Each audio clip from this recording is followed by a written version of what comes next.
How did you get started in academia? What was to sort of describe the major events in the path that led you here today? Gosh, well, um, it's been a long time. um, well, all right.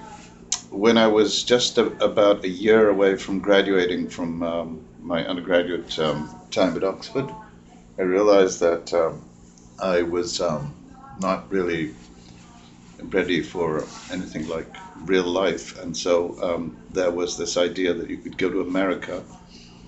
And so I thought, it's a thing to do to go to America. And then I found that there was this thing called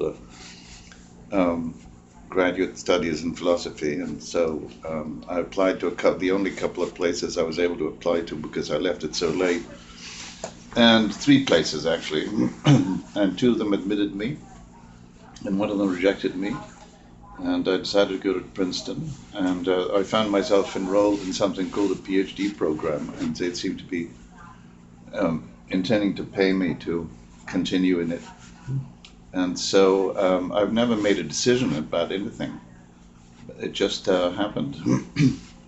Right. And then I had to leave the United States because my visa required it. So I thought I'd come to Toronto, where I also didn't apply. But one of my professors wrote a couple of letters, and those were the days where things happen that way. So I always have felt like rather a fraud, like somebody who's been, advanced by some process of something like affirmative action. Always wondered whether I could have made it on my own merits. And so I came to Toronto for a couple of years. And that was 48 years ago. It will be 48 years ago in September. Okay. Is that really possible? Why did you pick philosophy, though? I mean, you make it sound like things... Because I was too stupid to do anything else. It was the only thing that I could do. It's the only thing that didn't require knowing anything, learning anything. Yeah, more or less. Just argument structures or whatnot didn't require any knowledge. Or yeah, never mind me. No, I think I was. I mean, I think I was just naturally disposed to think in ways that are philosophical, and it just came easily to me. And so that's I never really thought of. Well, yeah, I thought of being an actor. That was the only alternative, but actors didn't seem to be very interesting. And so I found myself doing this. Okay. And as far as your key interests, which have emerged over time, when did those start? Well, my dissertation was in the philosophy of language. Oh. I did a dissertation called Categories, Translation, and Linguistic Theory, and that's pretty much what it was about. And it was in the days where people were getting very excited about Chomsky and the sort of new paradigms in linguistics and philosophy of language. But of course, Oxford in those days was also practicing something called philosophy or linguistic philosophy, which I never had very much, which I was never very much attracted to, because I had tutors and teachers who seemed to be of a different bent, really. Just make sure everything's okay. And so on that. I didn't really do that, but I got interested in language. Okay, great. And then later, when I came to see, one of the big things that is different now is that when you get a PhD, you want a job, you have to immediately publish all kinds of stuff. Mm-hmm. And luckily in those days that wasn't the case, and it actually took me 5 years between my PhD and the first article that I published after my PhD. I had published an article which was part of my dissertation before, but it took me 5 years, and none of it had anything to do with the dissertation. Nowadays people tend to mine the dissertation for articles, or they have to publish it as a book, So I think that's kind of regrettable. Actually, I think I was very, very lucky because it meant that I could do something different. So I started working on belief. Actually, it started with some reflections on a footnote in a colleague's paper about Chisholm. I remember, and I just started working on this footnote, which was about belief, or belief and knowledge. And 5 years later, I produced this paper called "How to Give a Piece of Your Mind," or "The Logic of Belief and Dissent." And in retrospect, that was actually quite an interesting article because it was a kind of it foreshadowed the interest that people have now in what is called the dual processing theory. That there's sort of two kinds of ways in which we think. It's a view that's very, very easy to find out about in a very interesting way by reading Daniel Kahneman's book, Thinking Fast and Slow. But my interest in it was in the two ways in which belief functions. One is that it functions in a way, sort of, if you like, that animal beliefs might function, in the sense that animals need to calculate how probable something is and how likely it is that it would lead to such and such results. So animals, I think, are natural Bayesians. But human beings reason in terms of explicit arguments, such as in the original paradigm, Aristotelian syllogisms and practical syllogisms, right? So you get this idea that there's one kind of reasoning that's driven by explicit language, and the other part of reasoning that is much more, if you like, instinctive, and that is pretty much corresponds to Kahneman's, what now is thought of as the analytic versus the intuitive both modes of thinking. Mm-hmm. But then I got interested in psychoanalysis, and I got interested in psychology generally, and really I think that I've always regarded philosophy as a license to be a dilettante. And so the reason I got interested in emotions, I suddenly I got interested in the rationality of emotion, and I wrote an article, I think it was 1980, which was published in Dialogue, and actually republished in Dialogue just last year, because they republished a bunch of articles that had been published in Dialogue over the past 30 years. And I think that they republished that article. And what I liked about emotions is that in order to think about emotions, you really have to think about everything in philosophy. And so it was a way for me not specialize. Specializing in emotions was a way for me to not specialize. And so I came to be someone that was working on emotions, and it's a little bit, in a way, it's a bit of a hole that I've dug, that I'm trying to dig myself out of. But I keep being dragged back in because it is very interesting, and there's a lot of things going on. Sorry about this. I'm just trying to silence this thing. So that's the story. Cool. So that's, I got my current, the way in which I try to crawl out of the hole is that I've written things about philosophy of biology. I've become very interested in biology, and I wrote a book called, I originally wrote it in French. It was called Evolution and Rationality, and then I sort of rewrote it in English. It's basically the same book, and it's a little bit changed, but it's basically the same book, which I rewrote in English, and in English it's called Why Think? Evolution and the Rational Mind, and it is about the dual processing, in effect, what I call the two-track mind. So recently I've finished a manuscript about love, which is for a little collection that, it's actually a big collection of very little books, that's published by by Oxford called Very Short Introductions. So that's what I've been doing. Okay.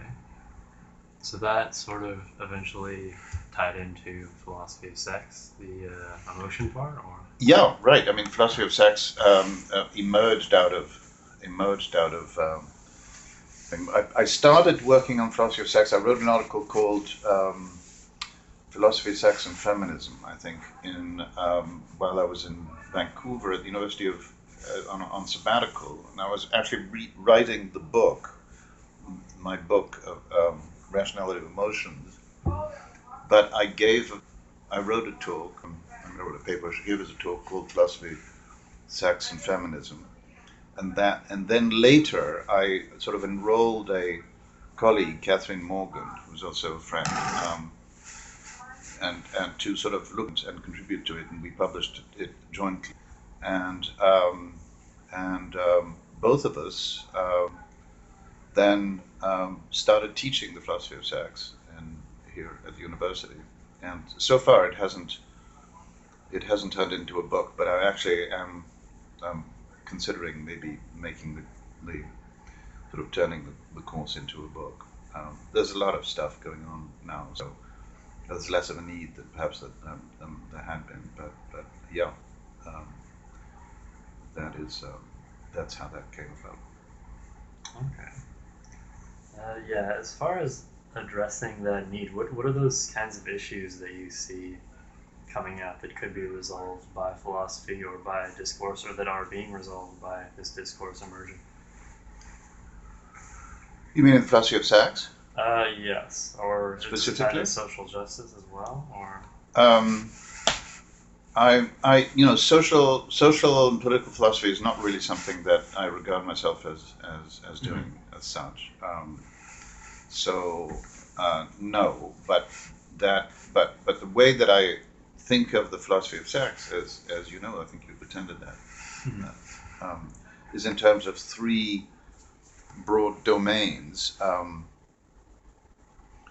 One has to do with the polymorphism or dimorphism of sex and gender, and all the issues that arise about the nature of that division of the genders or sexes. The second is about erotic sex, about sex as fucking, sex as desire, all the different things that surround that issue, both of which are tremendously difficult to define, and both of which raise issues of the relationship between statistical and normative, evaluative normality, and those issues emerge into moral and political issues that form the third of these three domains in terms of which I think of the philosophy of sex. Okay, interesting. Do you want to take it on a different branch now? Yeah. So to go back to sort of belief and points regarding that, questions regarding atheism, how did that, when did you start seeing yourself as an atheist, if you do? Well, I think I started thinking of myself as an atheist when I was about 15, and I decided that I should take a course in religious instruction. And having taken a course in religious instruction, it became clear to me that I guess that there was no such thing as God, and it seemed to me at that time that this was basically a dead issue, and it would have astounded me if you had told me that 50 years later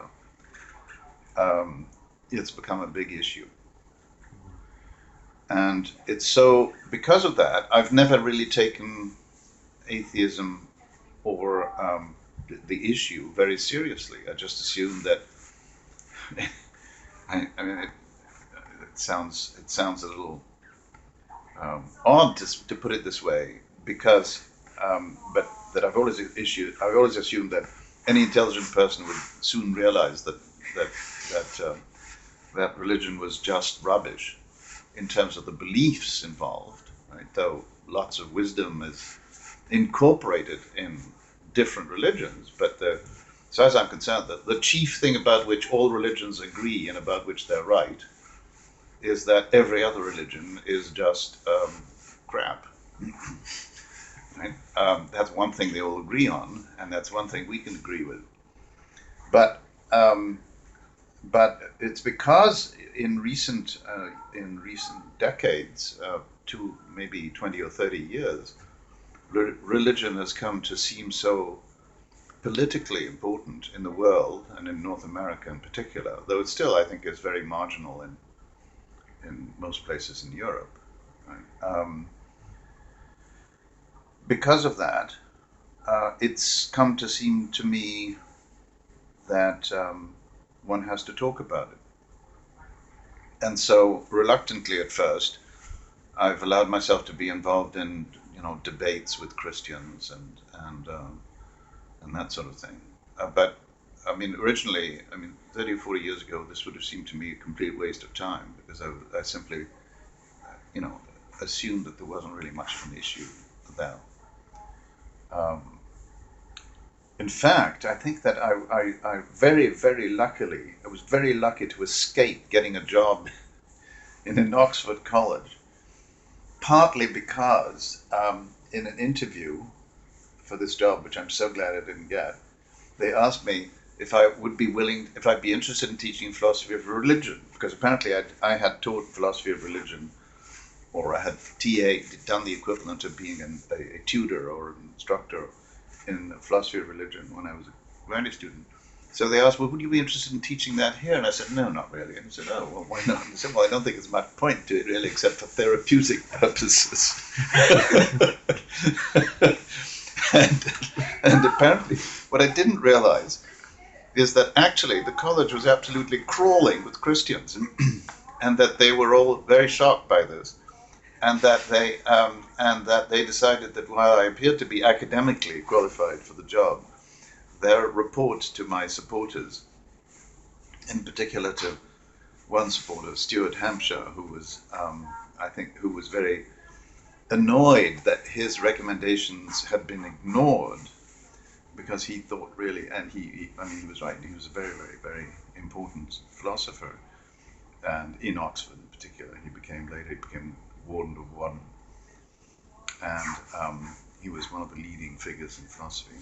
But at that time he was at Princeton, he was the chair at Princeton. He recommended me, and he was really pissed off that these Oxford colleges, two of them, didn't offer me the job, but that they basically wrote back to him that I just didn't seem to be quite right for the college. And that was interesting in itself. It showed that I had some illusions about the death of God, if you like. And sort of on a related issue to this, this comes up for a lot of people. As far as ethical choices go, how do you see making ethical choices as an atheist for the common person, the common non-philosopher? How does that factor into their life? Well, or how do they do it, per se? You mean? Well, I could turn the question around, right? How does anybody who has religious beliefs justify their moral decision to regulate their behavior in terms of a very, very old book? That seems to be an extremely rash decision to make, morally speaking. Mm-hmm. And of course, most people don't really mean it when they say they do, as is evidenced by the fact that when people say, oh, well, the Bible says this or the Bible says that, they pick and choose things they already believe, quite independently of what the Bible says. Mm-hmm. And if you point out to them that the Bible also says all these other things, then they're perfectly willing to say, oh, well, but those things have to be taken in historical context. So hence the thing, there's a sort of thing that's running around the internet, which is actually very, very funny. Bunch of questions to someone, I forget who was talking about how Leviticus tells us that we should that homosexuality is abominable, and so the questioner asked very naively, "Thank you very much for this advice about homosexuality. Yes, now of course I realize it's abominable. I just have a couple of questions. Leviticus also says that you should kill your daughter if she disobeys you, and you should never touch pigskin. So I was wondering if how does that it would be all right to play football if you wear gloves, and would be exactly how best to kill your daughter in case of disobedience." And so there's this whole series of questions that are based on these other things that are right next to the stuff about homosexuality in Leviticus, but which of course the people who cite Leviticus about that will never mention, and obviously don't make anything of. And so it seems to me that religion is in itself is completely irrelevant to morality, because it requires you to have already made a decision, which is except in a circular way, has no justification except by itself, to take that particular guidance, whether it's the Bible or the Quran or whatever it might be. Yeah, sort of a meta question of that. So, if that is, which seems to be the case, that it's largely irrelevant to their actual choices, why does it seem to so many people that it is? Well, that's a relevant? really good question. I mean, that's if it's a sociological and psychological question that people have and are working on. Probably the illuminating book about that is a book by a Frenchman that he too wrote in both languages. It has completely different titles. In French, it's called "And Man Created God," and in English, I think it's called something like "Explaining Religion" or something rather flatter. And the man is called Pascal Boyer, and he thinks that no single explanation. See, there are a number of single explanations that people have given. Freud gave one type of explanation for what he called the illusion of religion, and an illusion is defined by Freud in a way that I think is very helpful. It is something for which the belief can be explained without supposing the truth of the belief. So, you see, for most things, if you want to know why I believe that, say, it's cloudy outside, the best explanation is that it's cloudy outside, and that I see that it is, right? And by and large, that is how we explain people's beliefs, because most beliefs of most people are true, and they're true because they are directly caused in an appropriate way, given that their nervous system is functioning in a normal way. They are caused by the fact that of which they are the beliefs. So, but the thing about religion is that the best explanations of religion obviously do not involve the truth of the beliefs in question. They couldn't, since the beliefs held by different sects and different religions, of which there are literally thousands, are incompatible with one another, right? So it's right from the first, you know that appealing to some sort of external truth that you have access to in order to explain why people believe in those things won't work. But that you have to seek the explanation in terms of mechanisms, psychological mechanisms that are producing those beliefs. And of course, it's not that hard to find plausible explanations, but Pascal Boyer's thesis is that most of the plausible explanations by a number of people, including Freud, are not really sufficient. And his most ingenious and peculiar, in the sense it's, his own suggestion, explanation, is that it's not so much an explanation as a suggestion about what it is that makes a religious belief into a successful mean. And it's a combination of the ordinary and the incredible. So that on the one hand, you see, typically, take the Christian belief, on the one hand, Jesus Christ is a human being, and so you can attribute and understand, you can attribute beliefs and desires and so on as a human to Jesus Christ because he was made human. But at the same time, there's the incredible stuff, right? That he was born of a virgin. So one wonders, where did he get the second set of chromosomes? That he was resurrected from the dead and then somehow aspired into the sky in some way. And these things they're not only incredible, they're barely intelligible, right? It's not really clear what they could really exactly mean, how you'd represent the actual process by which they might have taken place. And similar things are true in other religions, right? That's the point of miracles and supernatural events and so on and so forth. So it's some sort of particular combination of these two, according to Boyer, that makes a religious belief stick. But I don't claim any particular expertise about that. I'm not a psychologist or psychoanalyst, and so it's not really, in a way, it's not really my domain. But it is a very good question. Why is it that religious belief persists?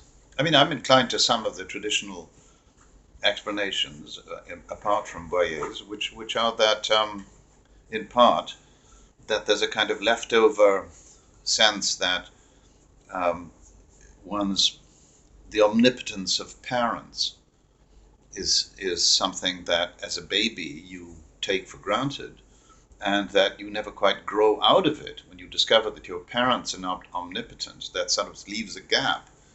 So that it leaves a gap for someone who would be omnipotent. And then, of course, that there are philosophical problems that we don't know how to solve, which generate things like the first cause argument, which has, of course, the peculiarity that it has a conclusion that precisely contradicts one of its premises. Right? Because in the first cause argument, you say, well, let's start by surely we can all agree that nothing could happen without a cause. Well, if nothing can happen without a cause, then each thing must have a cause, and so it must go on forever. But it can't go on forever, so it must have had a first cause, which didn't have a cause. Now that contradicts the original premise, because you just started by saying nothing can happen without a cause, and now you're saying so something did, namely God.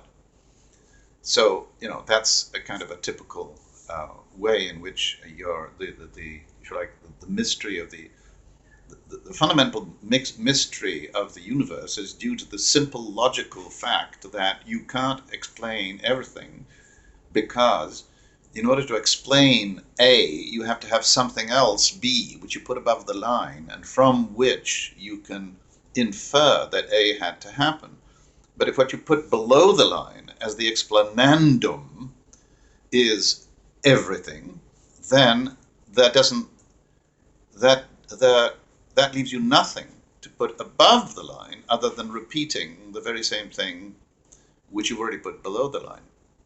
And so it's logically impossible to have an explanation of everything.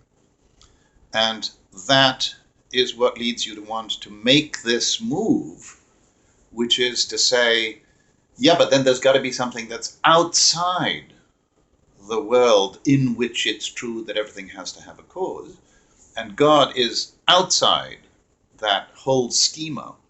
And therefore it's okay for God to be the explanation of everything because there's a sense in which you're not including God into the everything.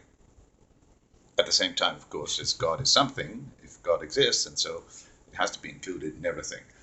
But that's just the kind of thing that doesn't bother people, right? Okay.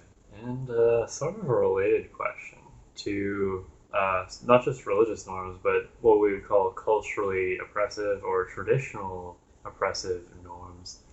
Say I'm the child of a very traditional family. I'll take one of your philosophy classes, or I'll just Wikipedia something, and I suddenly want to be a feminist now, or I suddenly want to escape this divine command theory.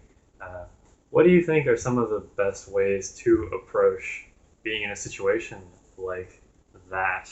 Like what kind of advice would you give the student or the person who is already in this oppressive situation, or this situation where philosophy is limited or inquiry is limited?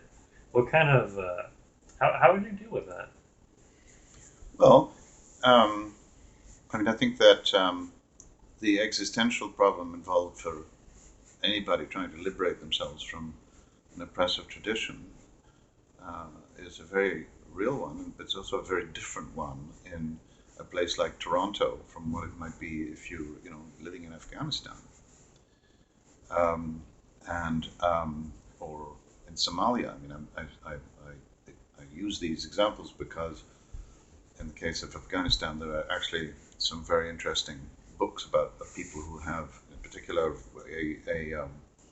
an American psychologist who married an Afghan man and managed to somehow escape what turned out to be a prison that she found herself locked into as soon as she got to Afghanistan, married to this person who, in New York, she had known as a student and who appeared to be an extremely sophisticated man with whom she discussed Sartre and existentialism and Marxism and all kinds of things. And back in Afghanistan, he turned out to be just just to want to impose on her a completely traditional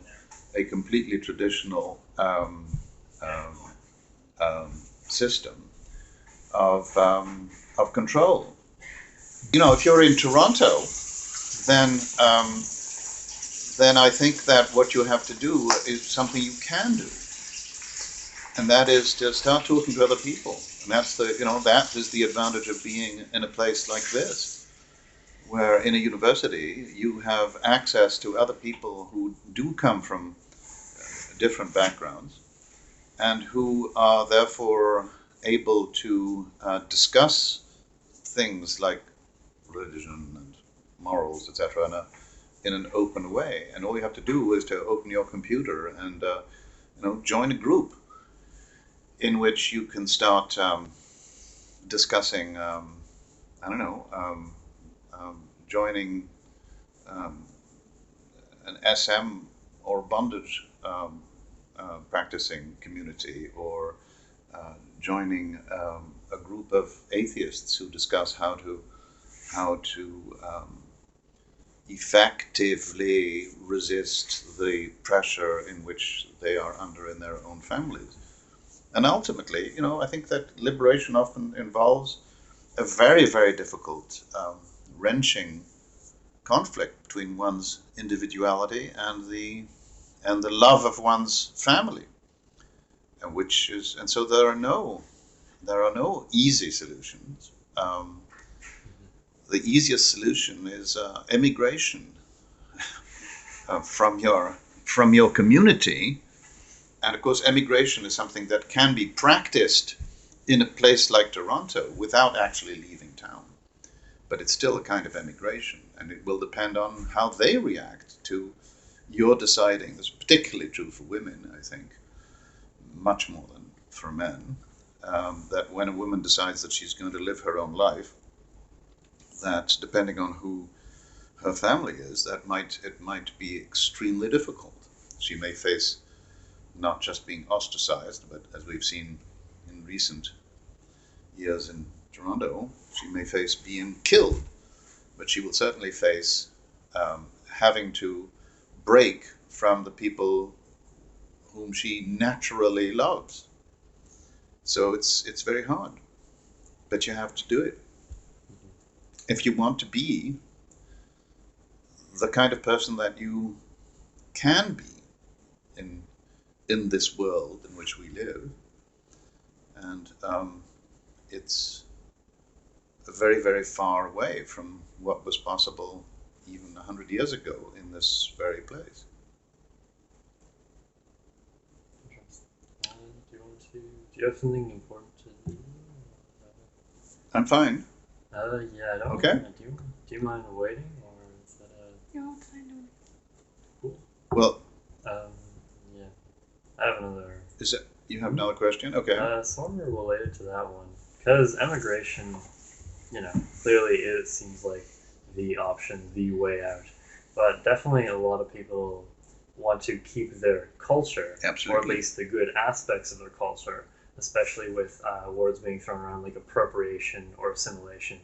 So, do you see like being appropriated or assimilated into another culture a problem for these not to put yourself in the shoes of the Well, personally, I cultural take a hard origin. line on this. Yeah.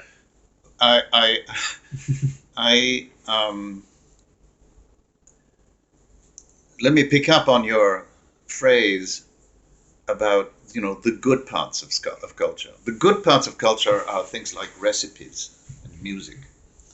Okay, and the thing is, you can keep recipes and music and even dance up to a point without keeping any of the traditional beliefs, and in particular traditional beliefs about hierarchies of gender, and particular specific hierarchies of patriarchy, like whom you have to obey, etc., etc.